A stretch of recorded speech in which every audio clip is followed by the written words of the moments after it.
making mythology videos for almost 6 years now, and I've been a big fan of Greek mythology ever since my mom read this book to me when I was like 3 or 4 years old. And yet, every now and then, I'll still come across a character or a story that I never heard of in the last 28 years, which I love. It's honestly really cool that even after all this time, I can still find little Greek myths and all kinds of crazy stuff that is completely new to me and opens up new journeys and tales for me to learn from. I have a lot of fun with that. However, there's one particular story people have been bringing to my mind which raises a lot of questions. You see, over the past few years, there's been this narrative going around that I did not see coming. This idea that Greek mythology has a definitive ending.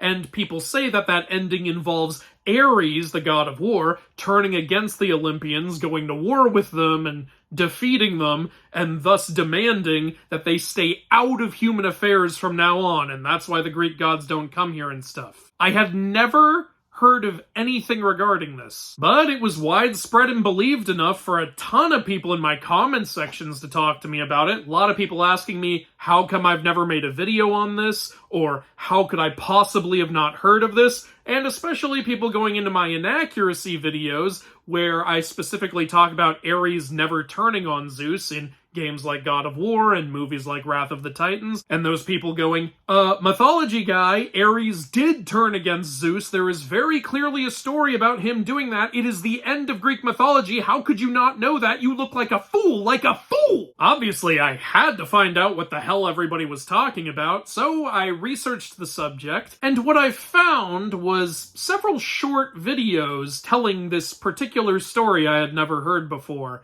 And the oldest video I was able to find of this is also the most viewed one, so I'm pretty sure this is the one that spread the idea around. It's 3 years old and sits at over 5 million views. Here you go. How does Greek mythology end? The end begins with the birth of Ares, the god of war. Born to Zeus and Hera, he was responsible for reigning over the Spartans and their army. He was quite opposite of his sibling, Athena, who cared about peace, as he was always keen on causing destruction. Naturally, none of the gods liked him, including his own father Zeus. So after a lot of conflicts, Ares planned to terrify the world. He had 4 companions, Phobos, Deimos, Eris, and Enyo. With their help, he massacred at the lands of Thrace, and 3 rivers were full of blood. The Olympians were not happy with this, and they declared war on Ares. However, they lost and Olympus fell. Now, although the gods lost the war, Zeus did not lose his throne at Olympus. When they negotiated, Zeus demanded peace, and Ares would agree only on one condition, that no god would interfere in the world. Zeus had 2 options, either to accept or get killed. So, he accepted it, and closed all doors between Olympus and Earth, representing the end of the mythology. Well, there you have it.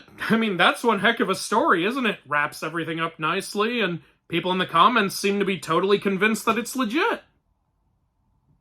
I'm not. The first red flag I felt watching this video was the fact that the story structure and the voice behind it both seem AI generated. Now, I'm no expert at spotting AI, so feel free to prove me wrong, but what's interesting about this video is it seems to have inspired a kind of trend where a ton of other YouTubers and TikTokers will just blatantly copy it with their own AI-generated versions, and the only real difference is the images used. And these videos are not subtle at all about their use of AI. How does Greek mythology end? The end begins with the birth of Ares, the god of war, born to Zeus. Look, AI has its place in the world, but I really don't think you should be using it to generate stuff that's supposed to be educational, because AI still makes a lot of mistakes, and you don't know what it's pulling from. And you definitely shouldn't be using it for plagiarism. Though, is it plagiarism if AI is just copying other AI? However, I still couldn't write off the idea that there is a real story like this out there because, well, AI often pulls from real or legitimate things and then creates some weird, freaky version of it.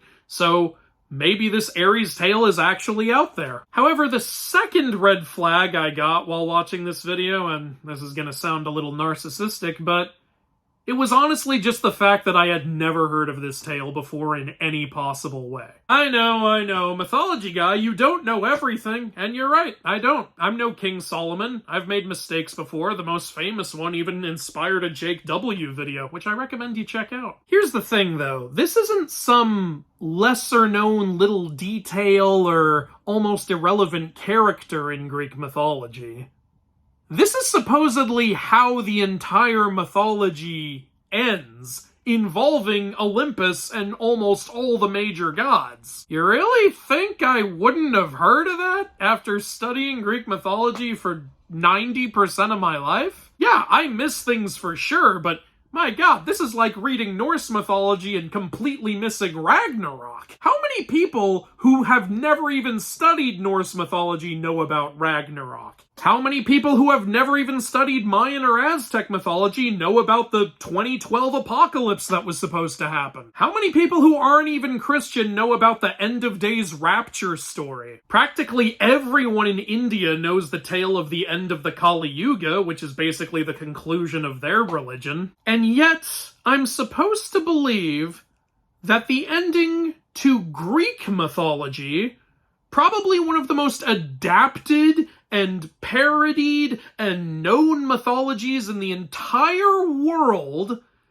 is some so lesser known, not known by me or literally anyone I know story that just flew under the radar. It's the ending! How does that happen? But I still couldn't just write it off purely for me not knowing it. I mean, like I said, I don't know everything, and who knows, maybe this could have been some controversial story back in the day. Maybe some poets were into it and some poets thought it was ridiculous, you know? So, couldn't be 100% sure. I mean, with so many people clearly believing it, I couldn't write off the idea that maybe some of them saw the video and then found a source backing it up.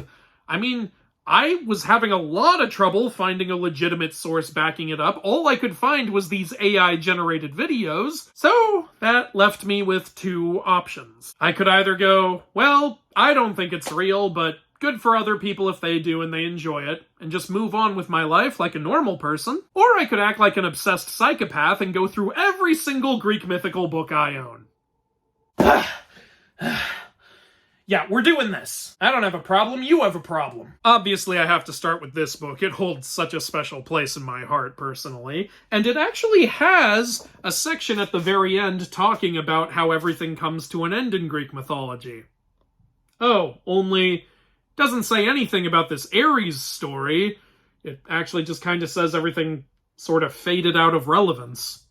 Well, we can check other sources. Well, the Illustrated Book of Myths doesn't seem to have it either, even though they have a section specifically for ending stories. There's also no mention of this tale in the mythology book Big Ideas Simply Explained, but of course, these are coffee table books. We need something more hardcore. Well, it's not in Bullfinch's mythology. It's not in this book by Sarah Iles Johnston. It's not in the collected works of William G. Doty and Jake Jackson. It's not in Anthony Horowitz's book, or Edith Hamilton's book. It's not in Percy Jackson's Greek Gods. In fact, there's no mention of this story in any of Rick Riordan's books or series, despite the fact that his Norse book series constantly talks about Ragnarok. Plus, Madeline Miller didn't mention it in her books, and neither did Anthony Miano, even though there's a chapter in here where Ares talks about his role and the future of mankind. But of course, these are all modern retellings, technically. I mean, the oldest book here is from the 1800s. That's not ancient. If we're gonna really fact-check this thing,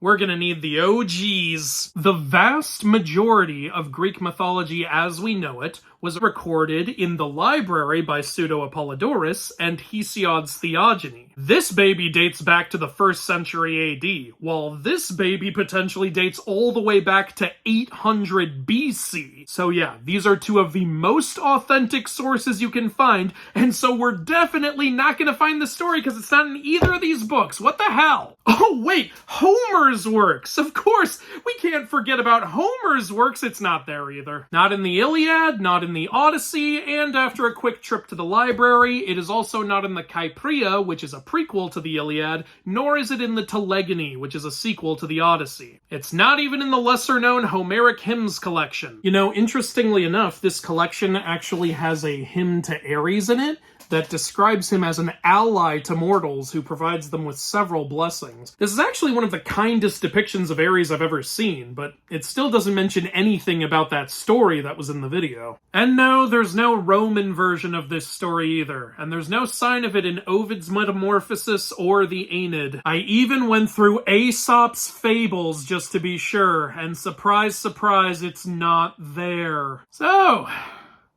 that's every single mythology book I can possibly think to check for this tale. I guess I can check the internet. I searched far and low every possible area I could think of, but the only sources I could find that had any mention of this Ares story just referred me back to those AI-generated videos I found earlier. And interestingly enough, there is no mention of this story on Theoi.com or even Wikipedia.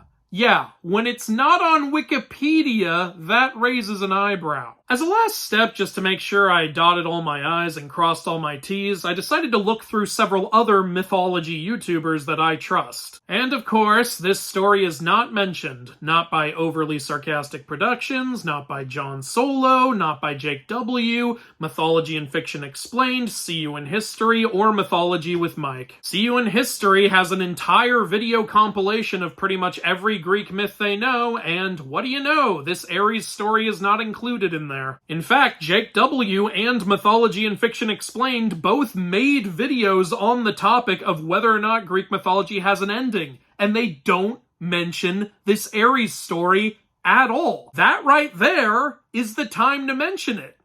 If it's legit. Throughout all my searching and fact-checking and just looking in every possible area, the closest possible story I found to this one